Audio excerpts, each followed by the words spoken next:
America is the greatest country in the world. Thanks for being here. Welcome to our special. Today's special is about holy days in a holiday world. I love this title. A holiday world. But how do we make these holy days? What do we mean here? So a holiday world, right? Do you get what I mean by that? Like this just worldly, materialistic, secular silliness? Like we used to be a serious people where holidays were actually holy days. That's where we get the word holiday, holy day. This hit me years ago, maybe 4 years ago with Halloween. It felt so empty and ridiculous. And then I realized Halloween is actually All Hallows Eve, the day before All Saints Day, the day you celebrate the Christian martyrs of history. Hallow means to make sacred. So All Hallows Eve, Halloween, we just threw it together. So it used to be the day before All Saints Day. And that was the first realization I had, really just how sad it is that we used to have holy days on the calendar, but they've been replaced by holidays. And then you start going down that road and it turns out all of our holidays used to be holy days. And they've all been secularized. Like all of our holidays had Christian roots and they've all been secularized into nothing. Like, so St. Patrick's Day. It's literally called St. Patrick's Day. Patrick was taken as a slave and he escaped and then became a Christian and decided to go back to the people who enslaved him to go and spread the gospel to save their souls. That's St. Patrick. St. Patrick's like this incredible person in history. And now it's get drunk on green beer or whatever, right? It's like, okay, well, those are different. So like, I think I do this parallel universe analysis all the time. Like if we had a country where everyone celebrated St. Patrick's Day because of Patrick and what Patrick did and who Patrick was, and we further dedicated ourselves to living a life inspired by what Patrick did, that world versus get drunk on green beer, pinch me, I'm Irish or whatever. It's like, oh, those are different places. And I wish we had that first one. Let's take Valentine's Day. Valentine was a real guy.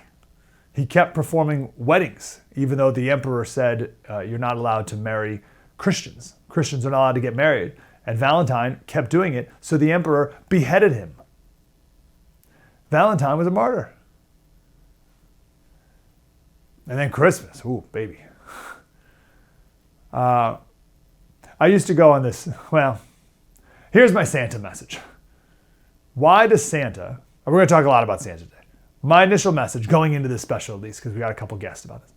Why does Santa have to be more real than any other make-believe thing? My kids believe in Santa Claus to the same extent they believe in the Grinch. Right? Like, they don't think the Grinch is real. Like, they know he's not real, but it's a fun story. Why does Santa have to be any more than Superman? No one goes around telling kids that Batman's real or Batman's watching you. You better be good.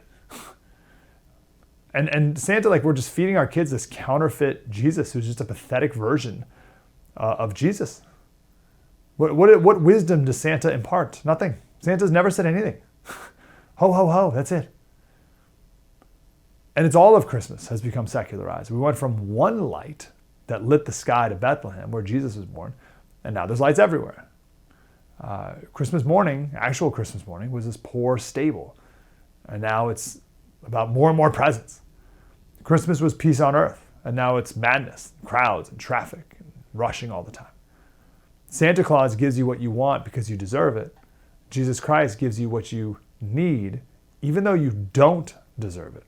How about that difference? Let me say that one again. Santa Claus gives you what you want, you give him a list, and oh, have you been good? So he gives you what you want because you deserve it. Jesus Christ gives you what you need, even though you don't deserve it. So that was like 4 years ago I had that realization. I was very sad about the secularization of holy days in our country and did the best we could in our home, still are, to make the holidays more of holy days. I mean, Thanksgiving is a good one. Thanksgiving used to be a sacred day of fasting and prayer and humiliation. The founding fathers, when they wrote about Thanksgiving, in their proclamations, they said it should be a day of humiliation, meaning a day to humble yourself. Praise God for all of our blessings, which can only come from him. And realize that everything that is good comes from him. Abraham Lincoln, in his Thanksgiving proclamation, he said, "No human counsel hath devised, nor hath any mortal hand worked out these great things? So he went through all the things we're grateful for in this country. He's like, none of us could have done this. They are gracious gifts of the Most High God. That's humiliation. That's humbling yourself. So I got really sad about all this, but then I've changed my tune a bit. And here's why. It goes back to Halloween again. I just recently read a quote from Martin Luther. Martin Luther, not Martin Luther King, Martin Luther. Martin Luther, by the way, posted his 95 Theses on the church door in Wittenberg on October 31st, 1517. And it was Martin Luther who spoke of many Halloween traditions that we still have today. But he spoke of them as if they're good because they mock and ridicule the devil. The devil hates being mocked, hates being ridiculed. Here's the quote from Martin Luther. He said, the best way to drive out the devil, if he will not yield to text of Scripture, is to jeer and flout him, for he cannot bear scorn. Jeer, mock, ridicule. The devil's prideful, but Jesus already won, so we can mock Satan. James Jordan, he said, to drive Satan from us, we ridicule him. This is why the custom arose of portraying Satan in a ridiculous red suit with horns and a tail. The idea is to ridicule him because he has lost the battle with Jesus and he no longer has power over us. The dressing up in demonic costumes was actually a way for Christians to mock the already defeated devil because that's the thing he hates more than anything. Isn't that awesome? Like, I love that. It's not like makes me want to dress up as Satan and go around and like, because we won. You lose, Satan. So what else can we reclaim? By going back to its roots, actually. Santa Claus, as we know him today, was personified by Coca-Cola. Right? That's holiday-like. But who was this real guy, Nicholas? We're going to find out. We have a guest who is an expert on Nicholas. Holidays were good and pure, and we let the world corrupt them, water them down. But we can make them good and pure again. We can redeem them. I think of Genesis 35:2 says, so Jacob said to his household and to all who were with him, put away the foreign gods that are among you and purify yourselves and change your garments. Like, let's go. Let's get it together here. There's redemption that's possible with our holidays to turn them back to holy days. And we can do that in our own homes first, but then when people see how much better it is our way, then it'll spread nationwide. We must be the spiritual heads of culture again and reclaim our holy days. So how do we do that? First, again, let's start here. You can do whatever you want in your home. We gotta realize that. You don't have to do a single thing that the world says you should do. How you celebrate every birthday or holy day, it's all up to you. You don't have to do anything the world told you to do. You don't have to do anything your family did growing up.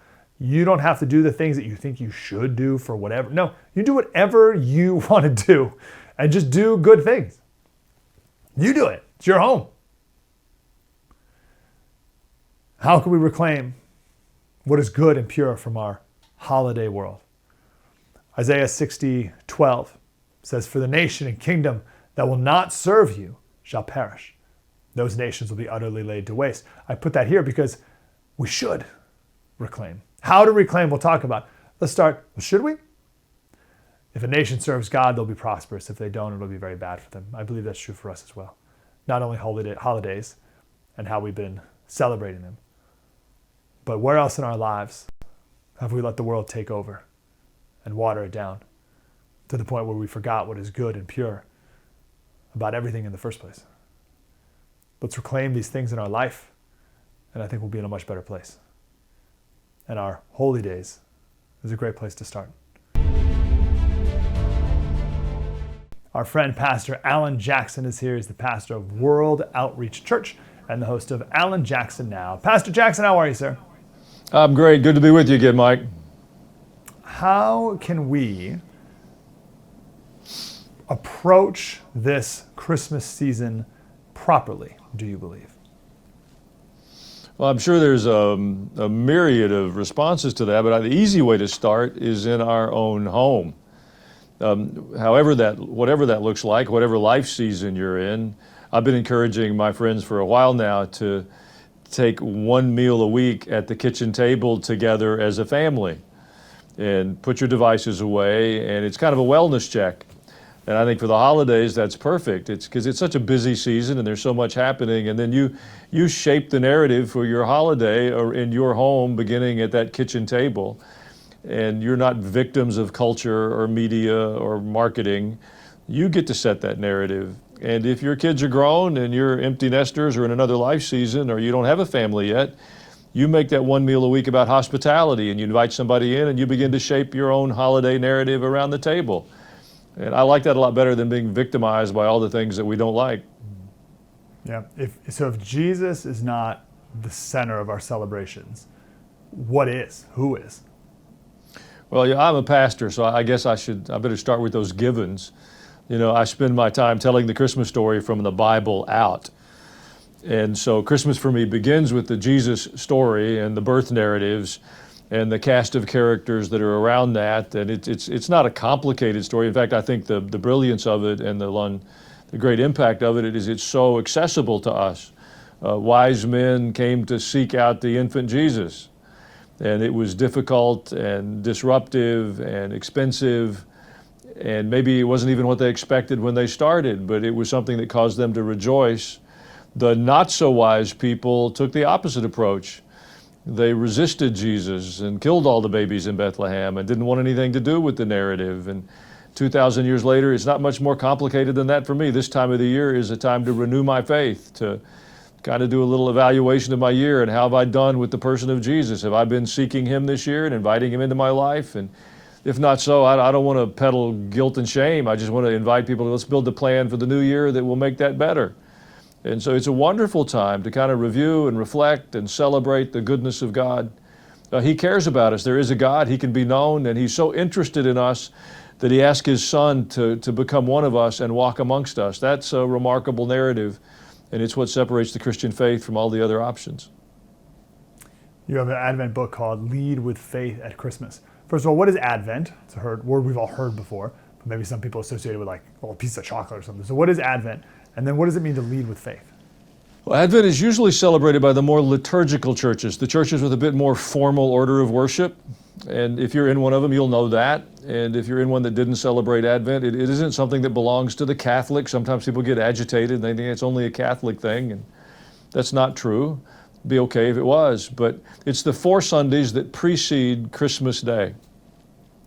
And it's celebrated as a time of preparation for the arrival of Jesus in Bethlehem, and then it's kind of been extrapolated from that, even a preparation for the time of Jesus' second coming, the parousia. So each of those 4 Sundays, or those 4 weekends, typically has a theme: hope, love, joy, peace. They vary a little bit from tradition to tradition or place to place. But from that comes the lighting of the Advent wreaths with the 4 candles, Advent devotionals. It's the first season in the Christian calendar. It's it will precede in a few months as we prepare for Easter. You have the Lenten season, those days leading up to Easter. And so it's really a time of preparation, which is the purpose of that little booklet was a way to give families 25 days of devotionals that they could do in a pattern that fits their family and their lifestyle, so that our Christmas celebration isn't just about exchanging gifts or our favorite recipe or decorating the trees. Those things don't bother me, but they're ancillary to the real purpose we get together for, or we celebrate at Christmas time. So let's say someone does not do that Advent leading up, build up process versus someone who does. How is the month different, and how is maybe Christmas Day different if you do it versus if you don't? Right. Well, I think, at the end of the day, it's finding your path through it. It's a little bit like asking, what's the best way to celebrate Thanksgiving? We just completed that. And most of us have a group of recipes that are unique to us, or prepared in a way that makes that Thanksgiving for us. And I don't think it's about right or wrong. I think in Thanksgiving, it's about being grateful. And at Christmas, I think it's about the arrival of Jesus into the world and what that means to you. If you're a Christian, it means our Savior arrived, that God cared about us enough to do an intervention on our behalf. And so all of our activities in this month lead up to that celebration. If you use Advent, great. If that's not a part of your tradition, it doesn't lessen God's love for us, and you find your own pathway to celebrate that. And if Christianity is a new thing for you, I'd make a suggestion. Read the first 4 chapters of Matthew's Gospel and read the first 4 chapters of Luke's Gospel. It's a short read. Matthew tells the story from Joseph's perspective, and Luke tells it from Mary's perspective. So you get it from the perspective of both of these young people who had some rather surprising God interventions in their lives. And from that, our lives have been impacted. And that's really the invitation of Christmas. Now, I love it because Christmas provides an open door into the lives of people. I do it in different ways. One year I bought several dozen boxes of chocolate. And as I remembered some friend in the community that I just see in a marginal way, I'd go deliver a box of chocolate and say, Merry Christmas. Or if I heard of somebody who was having a tough season, had been sick, I'd just go. It's a wonderful time. You can knock on a stranger's door with the poinsettia and they will open the door. If you do that in July, they'll have you arrested. So I love the Christmas season because there's an openness, and it's a time of year for some people it's very difficult. If there's been loss or death or Christmas kind of makes it a heavy season. And so I love the simple way we can just bring a smile or, with an act of kindness or a small gift or inviting them to some Christmas celebration, whether it's religious or secular. Nobody likes to be left out. We all like to be included. So it's just an opportunity, a season of the year filled with opportunity. Do you have any general statement on the holidays that we celebrate in America versus the holy days that many of these holidays used to be, and maybe some that we've forgotten over the years? What's the difference, you think? Excuse me. I think that's such a great distinction between holidays and holy days. Holidays are about my time. There are days when my work schedule is interrupted, so I get more personal time, and we call them personal days, and nobody can intrude on those. I can do what I want. And that's not bad. I think that's always helpful to have time for restoration and refreshing.